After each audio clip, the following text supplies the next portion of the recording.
दौड़ते भागते जीवन को प्रतिदिन कुछ पलों का सार्थक विराम दे पाने के लिए सरल आध्यात्म एक प्रयास है।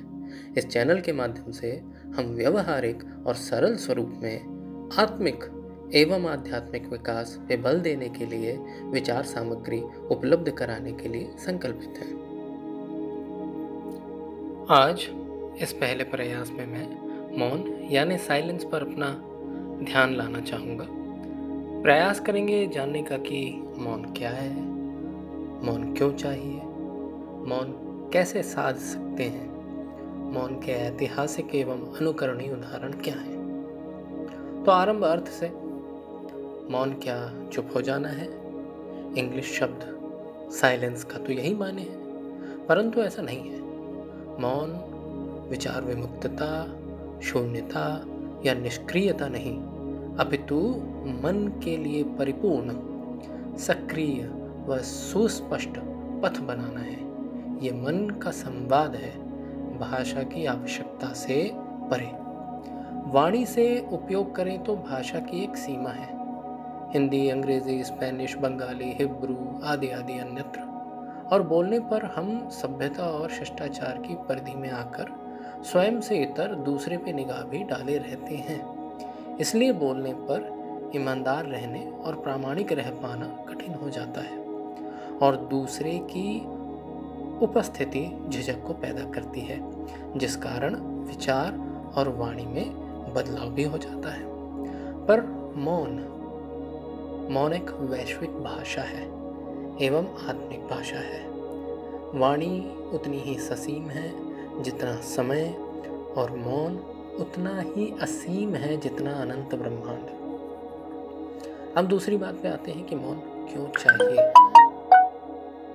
मौन एक बहुत ही कारगर तरीका है शक्ति संचय का, और शक्तिशाली मन में किसी भी प्रकार का भय, क्रोध, चिंता या व्यग्रता नहीं रहती। मौन में मन शांत होता है, और शांत मन जिस भी चीज को पाता है उसे आत्मसात कर लेता है। मौन से वाणी में संयम आता है, और जिससे व्यक्ति निरर्थक संघर्षों से बचा रह सकता है। हो सकता है कि पिछले 15-20 वर्षों में आप व्यर्थ की बहस किन्हीं बातों पर करते रहे हों, और वही बातें बार बार सोचते और दोहराते रहने से, इस क्रम में सोचते और दोहराते रहने से व्यग्रता ही उत्पन्न होती है। क्या मिला उन बहसों और सोचों के अंतहीन दोहराव से? मानसिक ताप या चिंता या ब्लड प्रेशर या अन्यत्र डायबिटीज या और कोई बीमारी? मौन का अन्य महत्वपूर्ण लाभ रात को अच्छी नींद आना है। मौन से अवचेतन मन का विकास होता है। मौन से सकारात्मक सोच का विकास होता है। सकारात्मक सोच हमारे अंदर की शक्ति को और मजबूत करती है। ध्यान, योग और मौन की निरंतर अभ्यास करने से शरीर की बीमारियों से लड़ने की क्षमता बढ़ती है। तो कुल मिलाकर मौन के कई प्रकल्पों में हमें फायदा है, जैसे भावनात्मक सुधार, व्यवहारिक सुधार, आत्मिक सुधार, बौद्धिक सुधार एवं शरीर और संरचना से जुड़ा हुआ सुधार। अब तीसरी बात आती है कि दैनिक दिनचर्या में इसे कैसे साधें। प्रश्न उठता है कि हम अपनी दिनचर्या में इसे कैसे ले आएं।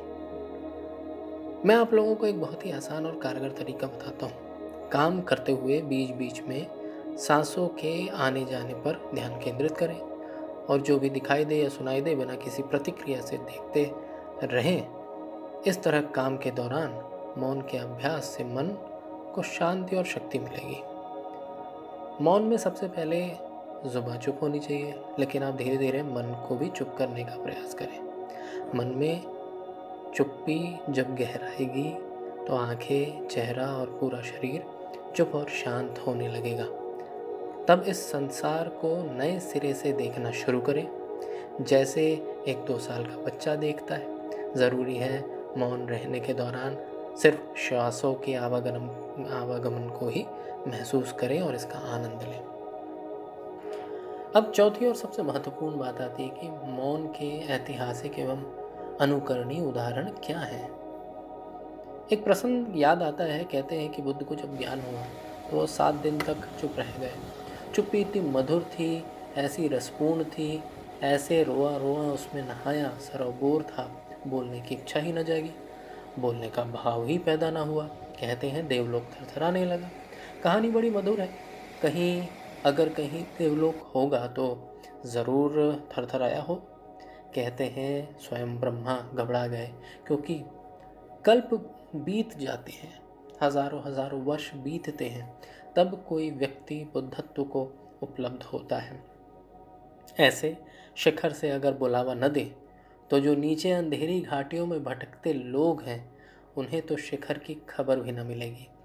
वो तो आंखें उठाकर देख भी न सकेंगे।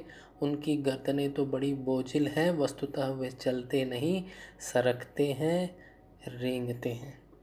आवाज़ बुद्ध को देनी ही पड़ेगी, बुद्ध को राजी करना ही पड़ेगा। जो भी मौन का मालिक हो गया उसे बोलने के लिए मजबूर करना ही पड़ेगा। तो सभी महान संतों ने आत्मज्ञान मौन की अवस्था में ही पाया, फिर वह गौतम, महावीर, विवेकानंद, रामकृष्ण या अन्यत्र और कोई हो। यद्यपि वाक्पटुता का राजनीति और अर्थ व्यापार में अति महत्वपूर्ण स्थान है और हर शीर्ष नेतृत्व में यह दिखता भी है, परंतु गौर करें, सफल और उत्पादक जीवन में मौन भाव भी अति प्रबल है। बुद्धि को प्रखर बनाने के लिए तथा श्रद्धा को सजल बनाने के लिए मौन आवश्यक है। राजनीतिक संदर्भों में मैं अटल जी की भाषण की इस विशेषता को याद करता हूँ। उनके द्वारा भाषण में मौन का बहुत सुंदर उपयोग होता था। वास्तव में मौन को सुनने वालों के मन में वो रोक दिया करते थे। बचपन की वो कहानियाँ जो आपको शायद आज भी कंठस्थ हों, याद करिए। ये इसलिए है क्योंकि सुनाने वाले ने बड़ी ही निपुणता के साथ छोटे छोटे मौन को कहानी में रोककर उसे आपके अंतर्मन में उतारा था।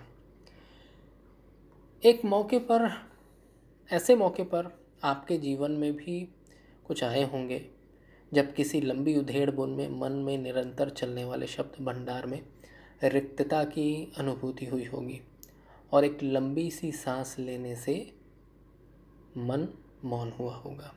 शायद उस पल आपने सूक्ष्म स्पंदन की अनुभूति ली हो जो निशब्द मन को ऊर्जित कर गया होगा। मैं कभी कभी प्राणायाम किया करता हूँ और विशेषकर भस्त्रिका करने के उपरांत जब फेफड़े पूरी तरह से ऑक्सीजन से भरे होते हैं तो महसूस करता हूँ कि गहरी निशब्दता ऊर्जा से संतृप्त मौन अवस्था ही है।